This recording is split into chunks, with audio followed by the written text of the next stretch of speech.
जो हम आग्रह करने आए, कुछ लोग बोलते हैं बिहार में देश में विकास कहाँ हुआ।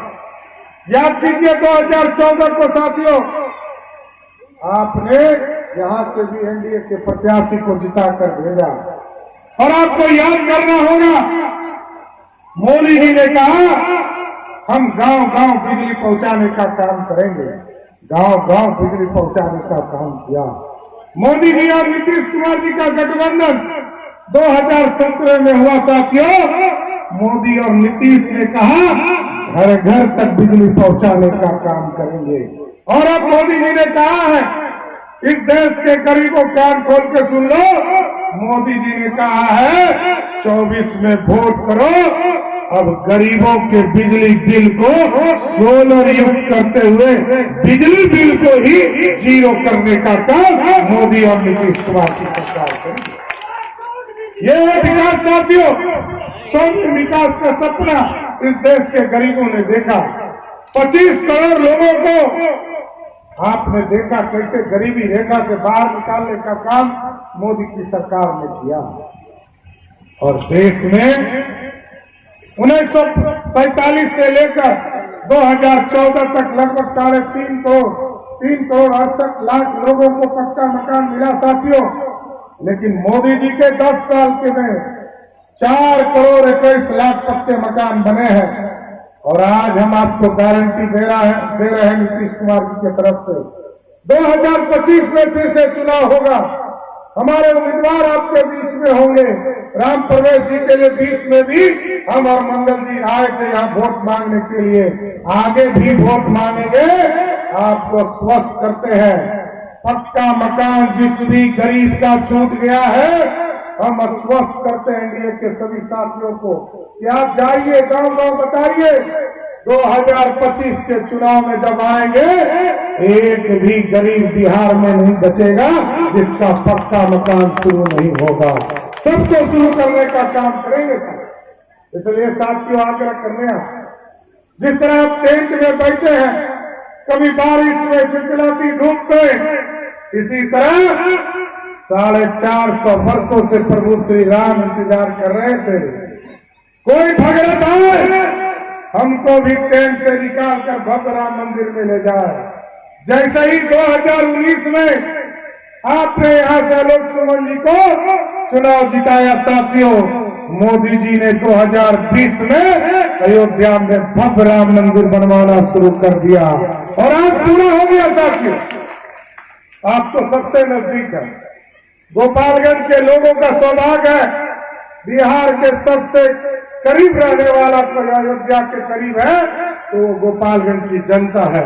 और हम आप लोगों को न्योता भी देते हैं, जो साथी अयोध्या नहीं जा पाए जाइए, भव्य अयोध्या में जो भव्य राम मंदिर बना है उसको देख कर आइए। और हम आपको स्वस्थ करने आए हैं। उत्तर प्रदेश में तो मोदी जी ने भव्य राम मंदिर स्थापित कर दिया, अब हमारी बारी है। मां जानकी का स्थान जन्म स्थान बिहार है। आपको स्वस्थ करते हैं, सीतामढ़ी की पावन धरती पर मां सीता का एक भव्य सीता मंदिर स्थापित करने का काम किया गया। इसलिए साथियों ये सुंदर बिहार बनाना है, विकसित बिहार बनाना है। और कुछ लोग आएंगे गुमराह करेंगे, संविधान खतरे में है, आरक्षण खतरे में है, लेकिन उनसे पूछिएगा मम्मी पापा 15 साल बिहार के मुख्यमंत्री रहे साथियों, किसी को आरक्षण नहीं दिया, न पिछड़े को न दलित को। 2001 का चुनाव याद कीजिए, जब चुनाव हो रहा था न पिछड़े को आरक्षण था, न दलित को न पिछड़े को आरक्षण था। मुखिया का जिला परिषद का चुनाव था, लालू जी कभी किसी को आरक्षण नहीं दे सकते हैं। 1990 से 2005 में मैं चैलेंज करता हूं राष्ट्रीय जनता दल और पूरे एनडीए गठबंधन के लोगों को, आप बताओ किसको आरक्षण दिया? वो आरक्षण किसको देंगे? लालू जी ने कहा मैं हटूंगा, मेरी पत्नी श्रीमती राबड़ी देवी मुख्यमंत्री होगी। और जब राबड़ी देवी मुख्यमंत्री बन गई साथियों, उसके बाद कहा मेरा बेटा क्रिकेट नहीं खेल पाया, ये पानी धोते रह गया, पानी धोते रह गया ना। उसको कहा कि उप मुख्यमंत्री बना दो, जनता ने बना दिया।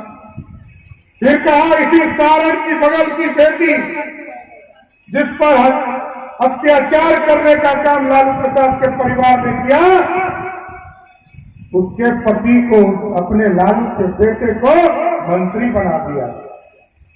फिर कहा 2014 में जब उनकी बेटी लोकसभा का चुनाव हार गई तो कहा मेरी बेटी को राज्यसभा का एमपी बना दो, वो बन गया। आजकल एक टूरिस्ट बेटी आई है, समझे ना, टूरिस्ट समझते हैं ना। जब बिहार में जंगल रास्ता साथियों, बिहार के लोग तो पलायन ही कर रहे थे, लालू प्रसाद के बेटा बेटी भी बिहार छोड़कर भाग गए थे। आज मोदी और नीतीश कुमार ने बिहार में सुशासन स्थापित किया है, तो सीधे सिंगापुर से बेटी छपरा में चुनाव लड़ने आ गई है। मैं छपरा गया था साथियों, मैंने कहा 5 साल कहो इंतजार करे, जनता के बीच में जाओ, एक बार चुनाव हराओ और कहो 5 साल जनता की सेवा करो, तब तुमको वोट देंगे। क्योंकि लालू प्रसाद जी का परिवार, क्योंकि आरक्षण उसको उसके परिवार में चाहिए, बिहार के महिलाओं की चिंता नहीं है। और दूसरे तरफ जब 2005 में आपने आदरणीय नीतीश कुमार जी और सुशील मोदी जी को बिहार की सत्ता दिया साथियों, तो बिहार में पहली बार महिलाओं को 50% का आरक्षण नीतीश कुमार की सरकार ने देने का काम किया। अति पिछड़े को 20% का आरक्षण नीतीश कुमार और सुशील मोदी की सरकार ने दिया। दलित समाज को, SC ST वर्ग के लोगों को 17% आरक्षण देने का काम किया। और आजकल लोग चर्चा करते हैं रोजगार हमने दिया। 17 साल बनाम 17 महीने, उनसे कभी पूछिएगा, मम्मी पापा बिहार के मुख्यमंत्री रहे, 1 लाख लोगों को भी नौकरी दिया नहीं साथियों। लेकिन नीतीश कुमार जी और सुशील मोदी के नेतृत्व में 15 साल बिहार में शासन चला। 2005 से लेकर 2020 तक 7.5 लाख लोगों को नौकरी दिया साथियों। और 2020 में नीतीश कुमार जी और भाजपा के लोगों ने कमिटमेंट किया है बिहार के लोगों से, एकदम आश्वस्त करता हूं, 2025 के चुनाव में आऊंगा, 10 लाख सरकारी वादा, जो नौकरी का वादा है, उसको पूरा करके ही वोट मांगूंगा। एकदम स्पष्ट रहिए, बिहार का कल्याण एनडीए की सरकार ने किया और आगे भी विकास करने का काम किया। इसलिए साथियों, मजबूत सरकार नहीं खोजना, मजबूत सरकार खोजना। और मजबूत सरकार साथियों इसलिए चाहिए कि आज देश और दुनिया में डंका बज रहा, और इस डंके को बजाने का काम मोदी सरकार कर रही है। जिस तरह मंगल जी ने आपको बताया कि यहां से चुनाव जीतकर यदि कौन पार्टी लड़ रहा है बगल में, VIP वाला, तो मछली के नाम पर, पैसा के नाम पर टिकट बेच देता है।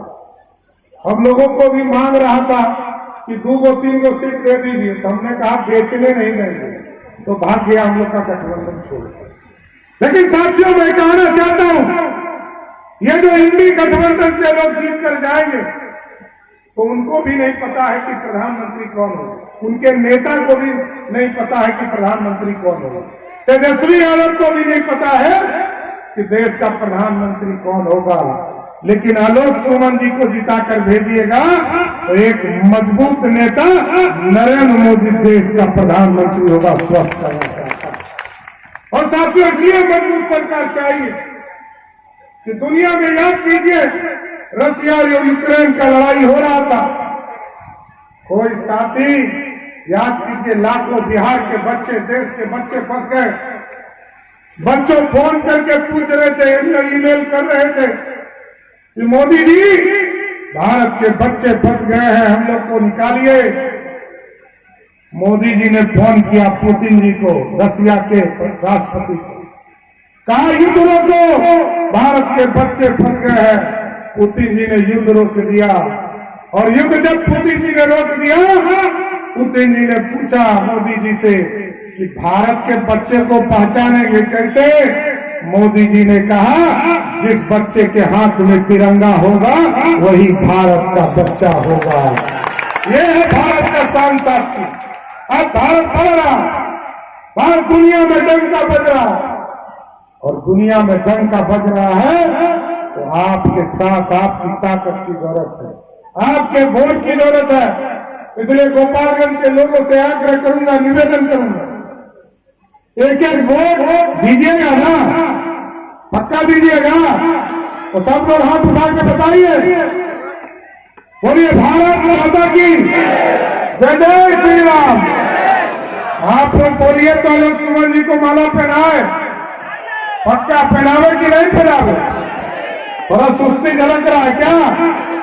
नहीं ना, पक्का न पहना देना तो जिताइएगा ना। बोलिए भारत माता की, भारत माता की जय, जय श्री राम। बहुत बहुत धन्यवाद।